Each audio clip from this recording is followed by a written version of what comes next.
श्री नर्मदा पुराण एरंडी संगम तीर्थ महात्म्य वर्णन अध्याय 103 भाग 3। श्री नर्मदा तटावर ब्रह्मा विष्णू महेश हे तीनही देव प्रगट झाले तेव्हा माता अनुसयाने त्यांना विचारले की तुमचे पुढील जे कार्य आहे ते कोणते कर्म करणारे आहेत ते मला त्याचे स्वरूप मला सांगा। तेव्हा ब्रह्मादेव म्हणाले की मी वर्षाकाल आणि जलसुद्धा माझे रूप आहे। मेघरूप मला मानला जातो।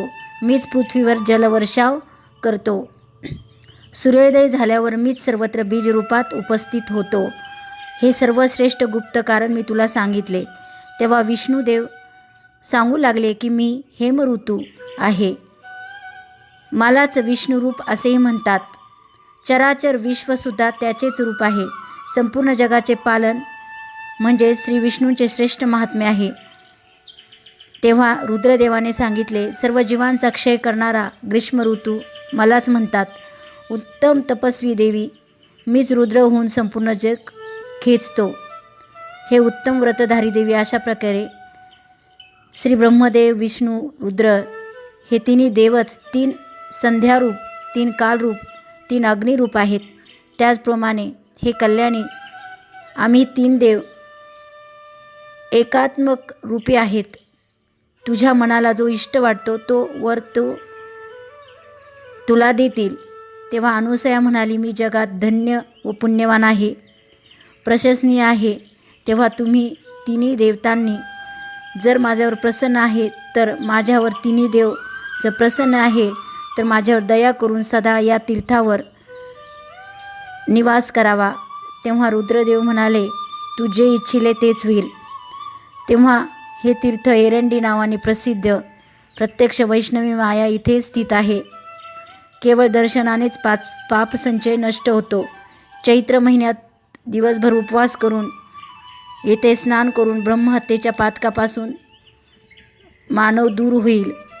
येथे जागरण करून सकाळी ब्राह्मणाला भोजन द्यावे। शास्त्रानुसार विधीपूर्वक पिंडदान करून दान धर्म करावे। दानामध्ये सोने चांदी भूमिदान करावे। येथे केलेले दान 1.25 करोडपट होते। स्वयंभू मनूने सांगितले आहे की हे देवी ज्याचा या संगमात मृत्यू होतो तो सहस्रयुगापर्यंत रुद्र लोकात निवास करतो।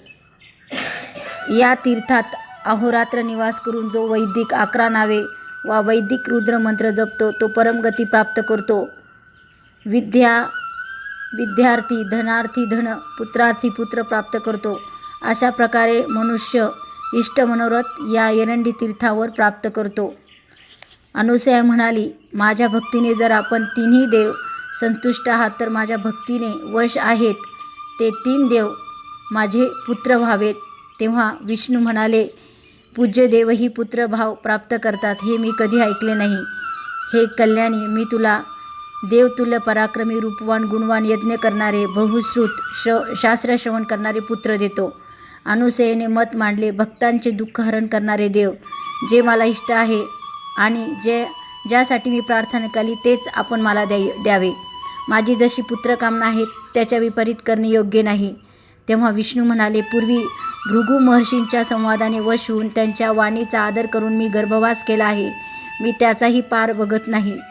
प्राचीन वृत्तांताचे स्मरण करून मी पुन्हा पुन्हा त्याचे चिंतन करतो। असा विचार करून तीनही देव आम्ही सर्व तुझे अयोनिज पुत्र होऊ असे तिला सांगितले।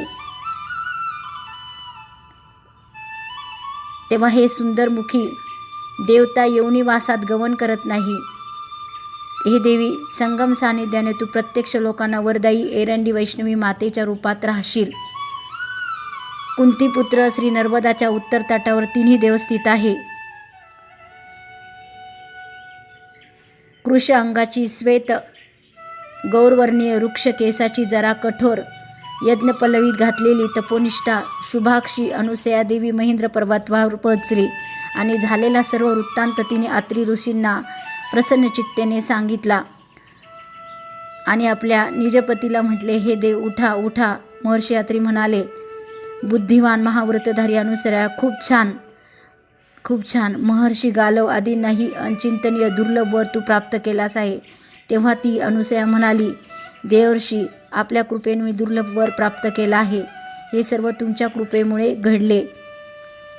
तुम्ही माझी प्रशंसा का करतात? असे सांगून त्या देवीने अति आनंदाने आपल्या पतीकडे पाहिले आणि ती शुभदर्शनीय झाली. केवळ दर्शनानेच तिच्या भाळी किरणाने घेरलेले 9000 योजनाने परिमित शुभमंडल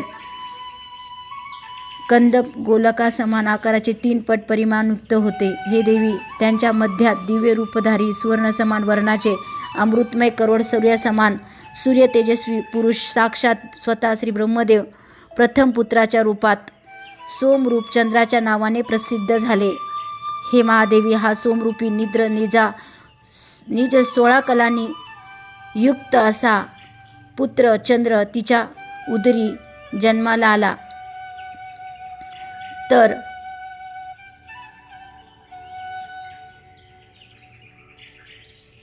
कृष्ण पक्षात ती क्रमशः वर्णहीन होऊन अमावास्येला तो पूर्णतया पूर्णहीन होतो. चंद्राच्या सर्व कला क्षीण होतात. त्यामुळे सोमलतेत तो क्षीण कला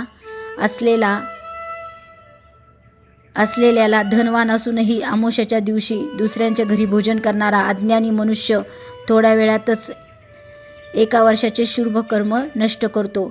म्हणून अमावास्येला कुणाच्या घरी भोजन करू नये, वृक्षतोड करू नये, मैथुन करू नये, शेत नांगरू नये,